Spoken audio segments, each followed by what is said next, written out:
BA पर third year की राजनीति विज्ञान की क्लास में आज हम मैकियावेली टॉपिक में से पुनः जागरण का शिशु या अपने युग के शिशु के बारे में चर्चा कर रहे थे,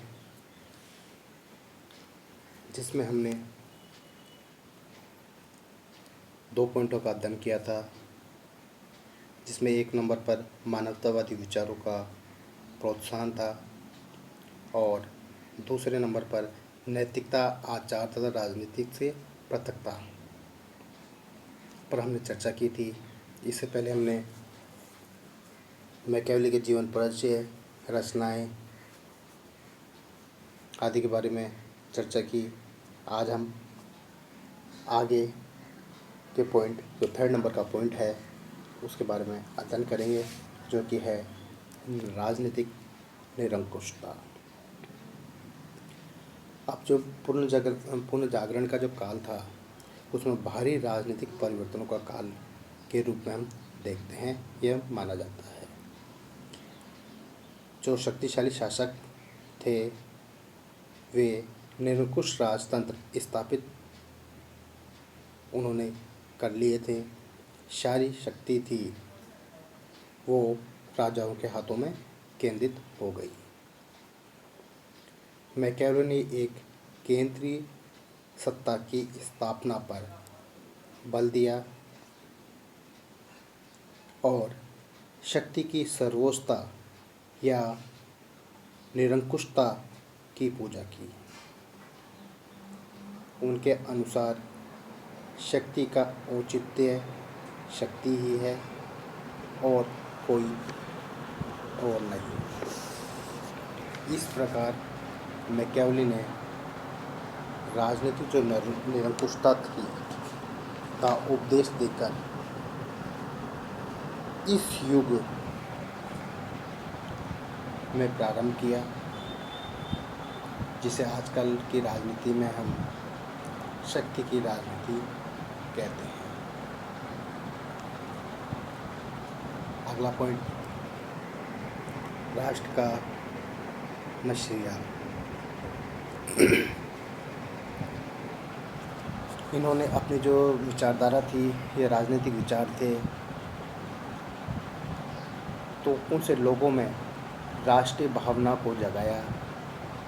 उन्होंने प्रेरित किया, मोटिवेशन किया लोगों का। उन्होंने लोगों को राष्ट्र के निर्माण, राष्ट्र के लिए, राष्ट्र कल्याण के लिए मोटिवेट किया। इसलिए उन्हें राष्ट्र का मसीहा के रूप में हम देखते हैं। अगला पॉइंट 5वां, बुद्धिवाद की प्रतिष्ठा। मैकियावेली ने युग के अनुरूप, उनका जो युग था उसके अनुसार विश्वास के स्थान पर बुद्धि या कहें विवेक को स्थान दिया। उन्होंने राजनीति को धर्म से अलग किया और कहा कि इन दोनों के क्षेत्र पृथक पृथक है।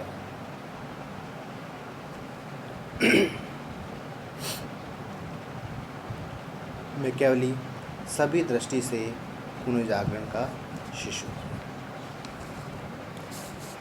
पॉइंट नंबर 6, संप्रभुता का सिद्धांत।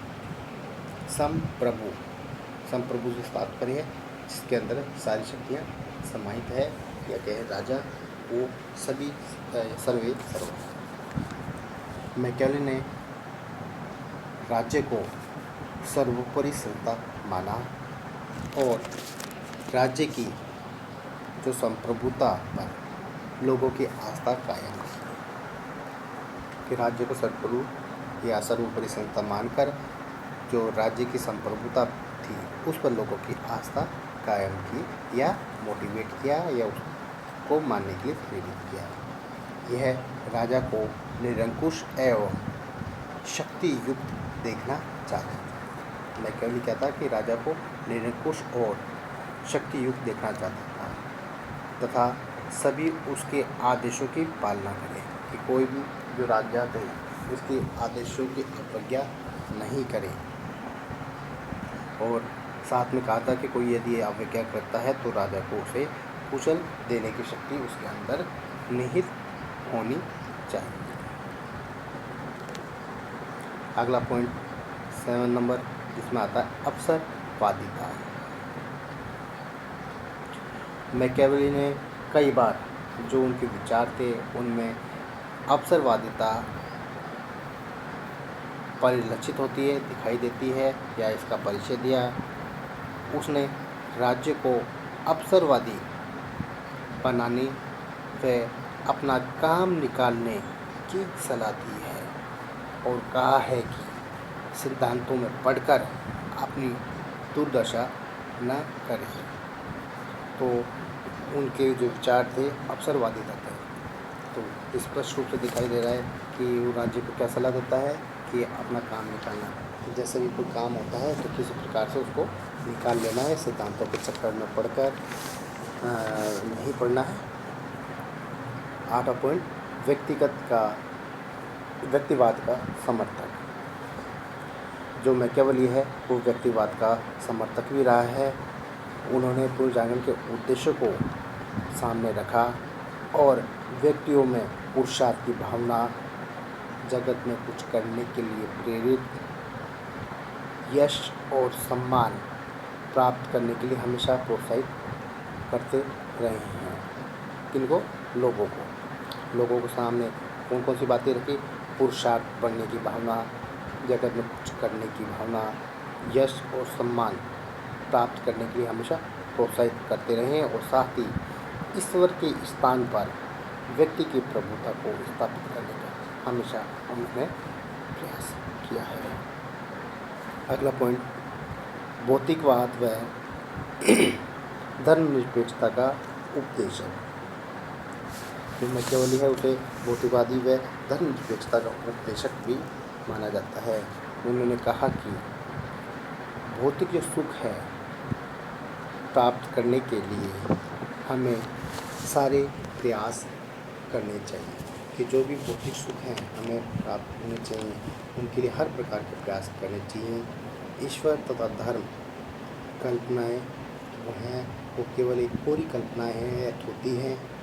इसलिए उन्होंने राज्य को जो धर्म है उससे अलग कर धर्मनिरपेक्षता का उपदेश दिया। अब यहाँ पर जो पुनर्जागरण